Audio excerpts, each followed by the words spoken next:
It's not that pseudoscience and superstition and New Age so-called beliefs and fundamentalist zealotry are something new. They've been with us for as long as we've been human. But we live in an age based on science and technology with formidable technological powers. Science and technology are propelling us forward at accelerating rates. That's right. And if we don't understand it, by we I mean the general public, if it's something that, oh, I'm not good at that, I don't know anything about it, then who is making all the decisions about science and technology that are going to determine what kind of future our children live in?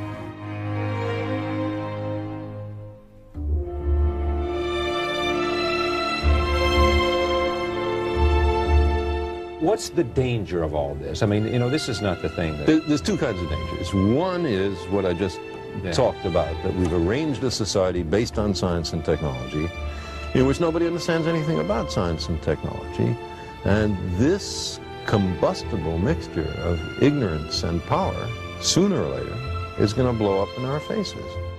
And the second reason that I'm worried about this is that science is more than a body of knowledge. It's a way of thinking, a way of skeptically interrogating the universe with a fine understanding of human fallibility.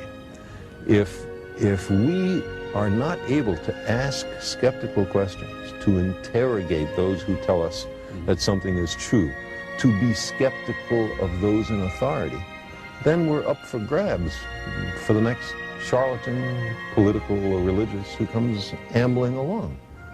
It's a thing that Jefferson laid great stress on. It wasn't enough, he said, to enshrine some rights in a Constitution or a Bill of Rights. The people had to be educated, and they had to practice their skepticism and their education. Otherwise, we don't run the government. The government runs us.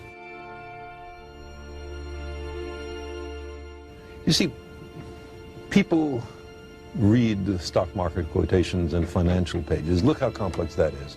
People are able to look at sports statistics. Look how many people can do that. Understanding science is not more difficult than that. It doesn't involve greater intellectual activities.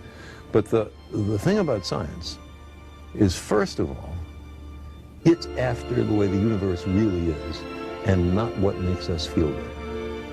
And a lot of the competing doctrines are after what feels good and not what's true. There are millions of people who understand science does not prove religion, because religion is faith-based. Let's look a little more deeply into that. What is faith? It is belief in the absence of evidence.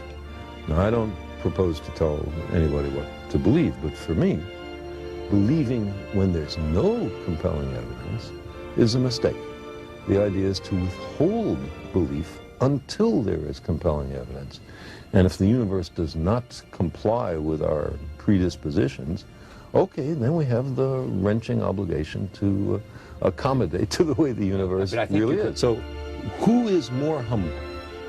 The scientist who looks at the universe with an open mind and accepts whatever the universe has to teach us, or somebody who says everything in this book must be considered the literal truth, and never mind the fallibility of all the human beings involved in the writing of this book. I lost both my parents about 12 or 15 years ago, and I had a great relationship with them. I really miss them. I would love to believe that their spirits were around somewhere, and I'd give almost anything to spend 5 minutes a year with them. Do you hear their voices ever? Sometimes. About 6 or 8 times since their death, I've heard it. Carl, just in the voice of my father or my mother.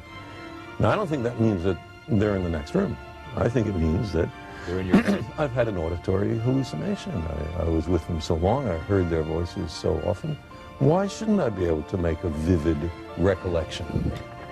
Here's what's interesting about this for me. You convinced me a long time ago that it was arrogant for me or for anyone else to believe that there wasn't some life outside of our To exclude the possibility. To exclude the possibility was an arrogance of intellect that we should not assume. You couldn't prove it, you didn't know it was there, but the arrogance for you. Right, we don't know if it's there, we don't know if it's not there, let's look. And if you take that, why can't you say, there's a lot we don't know? There's a lot of power there that we don't know. There's a lot we don't know. You know? It's what I believe. But that doesn't mean that every fraudulent claim has to be accepted. We demand the most rigorous standards of evidence, especially on what's important to us. So if some guy comes up to me, and a channeler or a medium, and says, I can put you in touch with your parents. Well, because I want so terribly to believe that, I know I have to reach in for added reserves of skepticism, because I'm likely to be fooled and much more minor to have my money taken. You are living with myelodysplasia. Or I have been. You have been. And just share with us, because of your sense of language and your sense of understanding and being reflective and introspective, what do you think about, and what does it do for you to I didn't have any near-death experiences. I didn't have any near-death experiences. I didn't have a religious conversion, but you thought about what it would be like to die. Certainly, and what it would be like for my family, and I didn't much think about what it would be like for me, because I don't think it's likely there's anything that you think about after you're dead. That's it. Huh? Yeah, long dreamless sleep. I'd love to believe the opposite, but I don't know of any evidence. But one thing that it has done is to enhance my sense of appreciation for the beauty of life and of the universe, and the sheer joy of being alive. You had a healthy portion of that before this, but even you, it happens to you. Oh, there's no question. Appreciation. No question. Every moment, every inanimate object, to say nothing of the exquisite complexity of living beings. You imagine missing it all, and suddenly it's so much more precious.